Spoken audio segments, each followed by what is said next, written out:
최근 발표된 여론조사 결과는 김문수 국민의힘 대통령 후보에게 매우 심각한 경고 신호를 보내고 있습니다.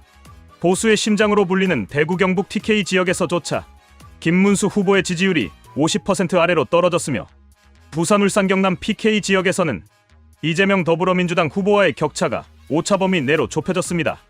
이 같은 결과는 단순한 지지율 하락이 아니라 김문수 후보가 국민의힘 대선 후보로서 갖춰야 할 결단력과 리더십, 그리고 보수 유권자들을 결집시키는 능력에서 심각한 결함을 드러내고 있다는 평가입니다.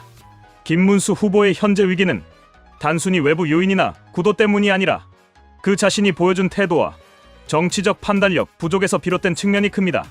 가장 대표적인 사례는 윤석열 전 대통령의 거취 문제입니다. 김용태 비상대책위원장이 윤 전 대통령에게 자진 탈당을 권유하며 사실상 정리 수순에 들어갔지만 김문수 후보는 여전히 윤 전 대통령의 판단을 기다린다는 태도로 일관하고 있습니다. 당의 대선 후보로서 선명한 메시지와 원칙을 제시하지 못하고 결정을 타인에게 미루는 모습은 국민과 당원들에게 실망을 안겨주고 있습니다. 이러한 우유부단한 태도는 토론회 당시에도 여실히 드러난 바 있습니다.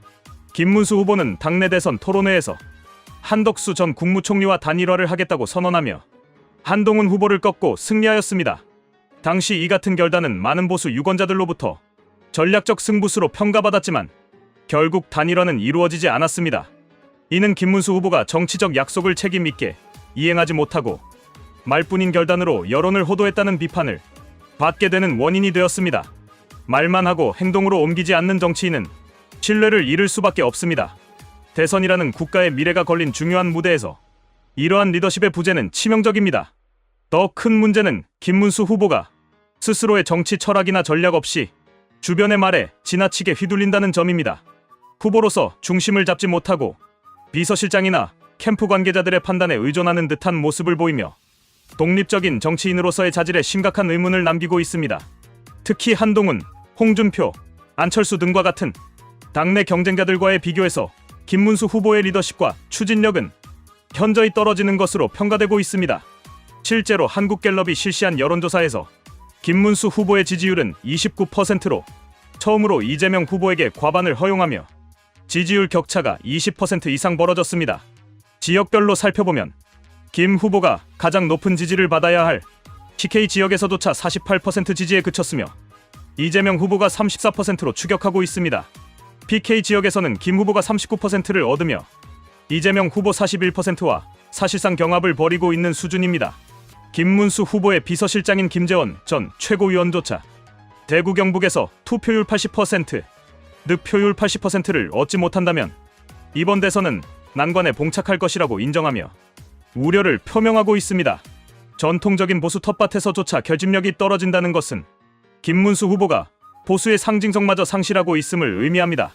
더 나아가 중도층과 무당층에서의 지지율 역시 심각합니다. 중도층에서는 이재명 후보가 52%를 얻은 반면 김 후보는 20%에 그쳤습니다. 무당층에서도 김 후보는 11% 지지에 머무르며 이준석 후보 16%보다도 낮은 수치를 기록하였습니다. 이는 김문수 후보가 당내 기반뿐 아니라 외연 확장에도 철저히 실패하고 있음을 보여주는 대목입니다. 연령별로 보아도 18세에서 40대에서는 압도적으로 이재명 후보가 우세하며 60대 이상 고령층에서만 김문수 후보가 우위를 점하고 있습니다. 18세에서 29세는 이재명 36%, 김문수 14%, 이준석 24%였고 30대는 이재명 47%, 김문수 17%, 이준석 14%였습니다. 이는 김문수 후보가 젊은 유권자들과의 소통과 공감에도 실패하고 있음을 여실히 보여주는 지표입니다. 이처럼 김문수 후보는 정치인의 기본 덕목인 결단력, 책임감, 그리고 전략적 사고 모두에서 미흡한 모습을 보이고 있습니다. 정당의 대선 후보로서 나라를 이끌 지도자로 자처하면서도 갈등 상황에서 결정하지 못하고 주변 상황에 휘둘리는 태도는 도무지 이해하기 어렵습니다. 윤석열 전 대통령의 거취 문제나 한덕수 전 총리와의 단일화 약속처럼 국민 앞에서 한 약속을 지키지 않는 정치인은 신뢰를 기반으로 하는 정치에서 결코 성공할 수 없습니다. 김문수 후보가 이처럼 계속 우유부단한 태도로 일관하고 선택과 책임을 회피한다면 이번 대선은 국민의힘에게 비극적인 결과로 이어질 수밖에 없습니다. 지금이라도 김 후보는 확실한 결단을 내리고 보수 유권자들에게 강력한 메시지와 비전을 제시해야 합니다. 그렇지 않으면 김문수 후보에 대해서는 시작도 하기 전에 끝나게 될 것입니다. 결론적으로 말씀드리자면 김문수 후보는 국민의힘 대통령 후보로서 리더십과 추진력, 전략적 감각 등 여러 면에서 매우 미흡한 모습을 보이고 있습니다. 당내 경선을 통과한 이후에도 당을 하나로 모으지 못하고 자신의 입장을 명확히 밝히지 않는 모습은 후보로서의 자격에 큰 의문을 남기고 있습니다. 김 후보가 지금처럼 주변의 눈치만 보며 결단을 내리지 못한다면 대선 승리는 요원할 뿐만 아니라 국민의힘의 미래까지도 어둡게 만들 수 있습니다. 현 상황에서 김문수 후보가 보여주고 있는 정치적 태도와 지지율 하락 추세를 종합해볼 때 많은 정치권 인사들과 보수 유권자들 사이에서는 이번 대선은 이미 어렵다는 인식이 확산되고 있는 실정입니다. 김 후보의 리더십 부재, 결단력 부족, 그리고 보수 진영 내 구심점 형성 실패로 인해 더 이상 승리를 기대하기 어려운 지경에 이르렀다는 냉정한 분석이 나오고 있습니다.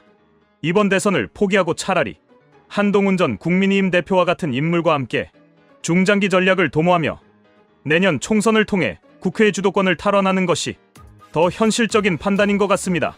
한 전 대표는 여전히 높은 대중적 인지도를 유지하고 있으며 강한 개혁성과 확고한 정치 철학을 바탕으로 보수의 새로운 얼굴로 자리매김하고 있습니다. 부디 제발 힘을 하나로 모아주시길 바랍니다.